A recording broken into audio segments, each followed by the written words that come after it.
I saw this photo at the metro station in Paris, and it just occurred to me that it could be one of the locations of solo date. This is kind of like the atmosphere that I really like, the color and the feeling. Because of this photo, I started to have a clear idea about what the set of this play might look like.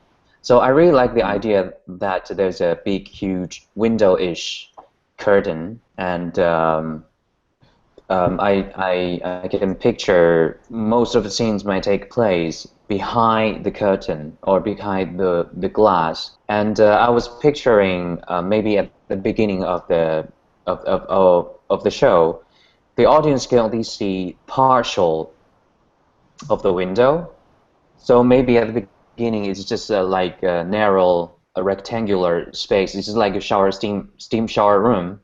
So that's where the audience can perceive the actor on stage, and it's steamy and it's full of desire and vague images and stuff like that. And then maybe the next scene, when we open the whole space, it's still like very steaming window, but behind it's like a laundry place, like the script takes place. After reading Pao's play, I feel, based on his stage direction, a giant window, glass window covered by steam, I feel he might want to present the world that have a blur line between the reality and the illusion. So I'm trying to find some material that may succeed this, like the translucent screen on the stage. Like we can use the light sometimes. When we lit from the front, it's just like opaque white wall. But when you lit from the back, you can see through it, like a transparent, like a window. The screen can clear like a clear glass.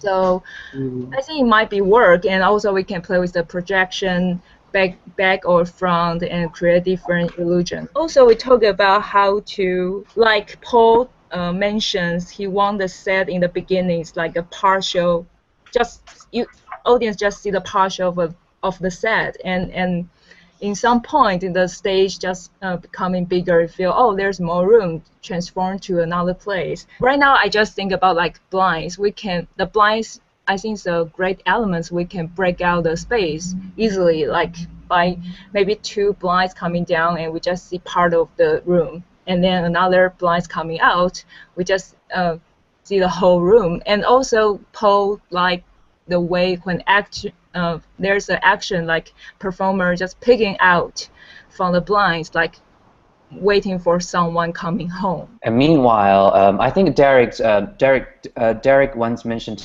to me that it might be an issue that since this play is taking place in 2035, 36-ish.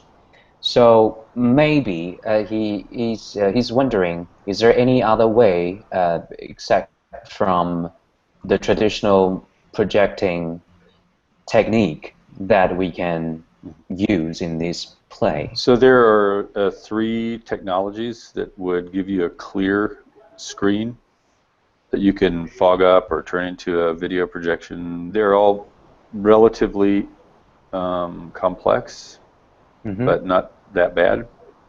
Okay. One of them is eyeliner, which is a full-on stage illusion. You'd have to create the whole stage basically as an eyeliner image. Eyeliner is what happens is you seem to be projecting video into the air on stage, high-resolution video. And using different techniques, you can make it seem as if the video objects are real, and it's hard to tell the people on stage from the video counterparts. It's also really good for atmospheric techniques. This steam image on this photograph that you sent, for example, is very specific, right? It's very, part of the glass is clear. There's drip patterns, that make it feel real on stage. Yeah. The other option is a Japanese material called Dilad, which is a projection film that goes onto glass with water. Glass, the problem with glass, and the reason we use eyeliner instead of glass, is because glass, the bigger it gets, the heavier it gets. And the more dangerous it gets. So if you have a big glass window on stage, it becomes cumbersome to work with, or it can be, right? But I think this is a possibility. Dialad comes in different opacities: 1/4 stop, half stop, full stop, 2 stop, and 3 stop. So even the 1/4 stop filter has a little bit of fogginess to it, or a little bit of opacity. And then there are other technologies that are LED glass technologies that are just too expensive to even think about. So, and also they're not big enough for stage yet. I would discourage you from trying to work with real steam or water, although that may be something you could look at. Because steam can be cueable, it can be, but it's very difficult to control its evaporation, right? Yeah. So a video cue at the high resolution projection that's available now can look exactly like steam, act exactly like steam, but stop being steam when you want it to stop being steam. So that's good. Anyway, it's one possibility. There's also obviously there's several options with more traditional stage craft, and this also might be, you definitely would need to bring traditional stagecraft and set design into it. But it'll be a challenge for you because the video and this used in this way is dimensional, just like all the other elements on stage, and so you have to adjust your thinking as a set designer to make sure that you're integrated with all the other technology on stage a little more than you would have to if you were just putting together like a a living room set with lighting. It's just another animal. You have to collaborate much more deeply with the video designer than you would on a normal production. It's not really easy to make a talking machine can like a fake people or fake actor can communicate. Well, it's difficult to do these things in general, but it's possible to make a machine that can answer questions in sort of a one-off way. So, you can ask it a factual question and it will be able to respond. But it's very difficult to make a machine that can then follow up the conversation. You can go into more depth with it. So, for example, you can ask a machine how tall is Taipei 101. But then it will tell you. But it won't then be able to tell you, what were the technologies that made that possible, and how has it changed architecture, and what were the interesting things about it that were different from other skyscrapers and things like that. What is the missing ring to make a machine more like people? To be honest, what I think is missing is that we don't understand how people do it. We don't understand how the connections are made with people and how their brains work and how they store the information so that it's connected in their brains. And so it's difficult to model it for a machine because we don't really know how a human does it. I remember last time, Joe, you mentioned about between the different language. Language is just like a tool. So people they have maybe the people have the same meaning and they can like translate between different language like a different tool. It works at sort of what you could call a statistical level. It finds the most probable translation between these two sentences. And that's based completely on an examination of corpora, of data in which the machine knows that the two sides, that the two texts correspond. So it's making very simplistic assumptions about the correspondence between two words. It doesn't really have much of an analysis of language or meaning at all. It's just trying to align. It's just trying to put together Different layer. Yeah. The way that it's done now is the term in English is brute force. Yeah, it means that you just sort of take a lot of data and you just kind of keep showing the data to the machine and give it more data and hope that the machine figures it out. There's not really the analysis of what's really happening in the brain because we don't understand what's really happening in the brain. And so, and Siri is the same way when you think about it. You can ask Siri a factual question, but you can't have like a half-hour conversation with Siri about that topic. Another question is, right now we want to make a story based on this area. Right. But now it seems it's so difficult to let people understand or let the audition can realize this technology. So, what is your suggestions? So, my suggestion would be to just let the machine be as much like a human as you want, as you need for the story.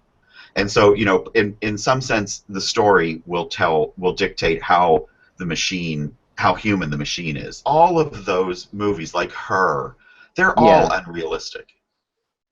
I mean, you know, Her is just completely science fiction. Completely. But I do think there are interesting questions that can be addressed. Even if you make it completely science fiction, I do think there's interesting questions that there's always going to be a distinction between humans and machines. And as machines, you know, and if you assume that machines will get better at mimicking human beings, at seeming to be like human beings, they're always going to have this added advantage over us, which is that they're going to be able to, you know, they have just much better memories and much large, you know, an ability to analyze data in a much deeper way, and that's always going to be the case. So that if you assume that we will get better at speech processing and natural language processing and speech generation, then there are some interesting questions about how will machines be better than humans, and what will they still not be able to do that's human. I'm curious that so what do you think? What's the, if there is any, what is the ultimate goal or the estimated goal for this Siri development? You know, you're not trying to build a machine that is perfectly human. You're trying to build a machine that is very human-like, but maintains all of the strengths of being a computer. If the computer became completely human-like, it would be more powerful than a human because it would have all the human capabilities, and then it would have this incredible ability to do analyses and process data. Yeah, I'm so curious about what's the ultimate goal, because are we creating something superior? Are we creating something perfect? Are we creating something better? I think that's an interesting question. I mean, so I don't know the answer to that, but I think what you just asked, are we creating something perfect? I think that's a really interesting question, because I think that's what we will ask ourselves. If we reach the point where we can get close to that, then I think that on both sides, both the human satisfied, because we're always going to want to try for something a little better. We're always going to want to tweak a little bit, like maybe if I just make this person look a little different, I will like him even more. Or maybe if I just give this person a few more experiences that are shared, that I have had, I will understand him better and like him better. And the machine's going to be doing the same thing. Kind of try, I think that's going to, I think there's kind of an interesting question there of whether creating something that's near perfect is just going to get us into this endless cycle of perfection, and we'll never arrive at it, because there's always going to be a trade-off. You're never going to find the perfect person, and we've all experienced that. There's you fall in love, but then eventually you start to little things start to bug you, and because we're human, we can't change those things. But if we could change it in a machine, or the machine could try to change it in us, where would we ever stop? Yeah, because we are keeping changing. Yes, and so I think, Pao, you answered your question. We are probably seeking perfection, but we have no idea what perfection, and perfection is an ever-changing goal. Yes.